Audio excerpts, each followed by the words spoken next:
வணக்கம். பெரும் படைகளுடன் சசிகலா அவர்கள் அதிமுகவின் தலைமை பொறுப்பை ஏற்க நிர்வாகிகள் சசிகலாவின் வீட்டிற்கு சென்று ஆதரவுகளை கொடுத்துள்ளனர்.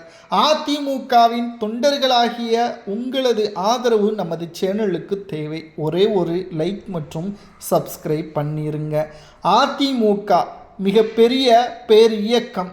எம்ஜிஆர் அவர்களால் உருவாக்கப்பட்டு உயிர் கொடுக்கப்பட்டு சிறப்பாக வழிநடத்திய மறைந்த முன்னாள் முதல்வர் ஜெயலலிதா அவர்களால் அதிமுக தமிழக மக்களால் குடும்ப கட்சியாக இல்லாமல் ஒவ்வொரு தமிழக மக்களின் உணர்வாக கலந்து வந்த இயக்கம் தமிழகத்தில் அதிமுக.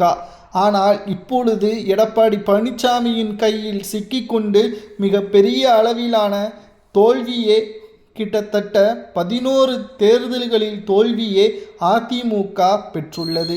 இதற்கு என்ன காரணம், யார் முழு பொறுப்பேற்பார் என்பதையெல்லாம் நாம் பார்க்கும் பொழுது அதிமுகவின் தோல்விற்கு காரணம் எடப்பாடி பழனிசாமி மட்டும்தான். அதிமுக வெற்றியடைய விடாமல் தடுத்ததும் எடப்பாடி பழனிசாமி மட்டும்தான். ஒரு குடும்ப உறுப்பினர்கள் ஒவ்வொருவரும் பிரிந்து சென்றால் அந்த குடும்பத்தின் நிலைமை என்ன ஆகும் என்பது போல்தான் அதிமுகவில் என்றைக்கு பன்னீர்செல்வம் அவர்களையும் சசிகலா அவர்களையும் டிடிவி தினகரன், வைத்திலிங்கம், மனோஜ் பாண்டியன் போன்றவர்களை கட்சியிலிருந்து நீக்கி தான் முழுமையான ஆதிக்கம், தான் முழுமையான அதிகாரம் என்று எடப்பாடி என்றைக்கு நினைத்தாரோ அன்றிலிருந்து தற்பொழுது வரை அதிமுக தோல்விதான் பெற்று கொண்டிருக்கிறது. எந்த ஒரு உண்மையான தொண்டனும் இதை முழு மனதோடு ஏற்றுக்கொள்ள மாட்டான். யார்தான் தவறு செய்யவில்லை? அரசியல் கட்சியில் யார்தான் தவறு செய்யவில்லை?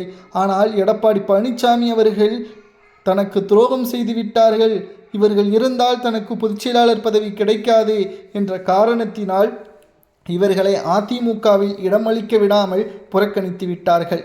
ஆனால் தற்பொழுது இருக்கக்கூடிய நிர்வாகிகள், கிளை நிர்வாகிகள் சசிகலா வேண்டும், சசிகலாவால் மட்டும்தான் அதிமுகவில் மாற்றத்தை கொண்டு வர முடியும், அவரால் தான் புதிய இளைஞர்களை உருவாக்க முடியும், அவரால் தான் அதிமுகவை வெற்றியடைய வைக்க முடியும், அதிமுக இன்னும் 100 ஆண்டுகள் ஆனாலும் நிலைத்து நிற்க வேண்டும் என்றால் புதிய நிர்வாகிகளையும் இளம் தலைமுறையினர்களையும் தேடி அவர்களுக்கான அங்கீகாரத்தை கொடுக்க வேண்டும் என்று சசிகலாவை தேடி புதிய பயணத்தை தொடங்கியுள்ளார்கள் தென் மாவட்ட நிர்வாகிகள். இதனால் அதிமுக பெரும் படையுடன் சசிகலா அவர்கள் அதிமுகவின் தலைமையை கைப்பற்ற வேண்டும் என்று கூறுவது சரியா தவறா? உண்மையான தொண்டர்களது கருத்துக்கள் என்ன என்பதை கமெண்ட் வாயிலாக கூறுங்கள். நன்றி, வணக்கம்.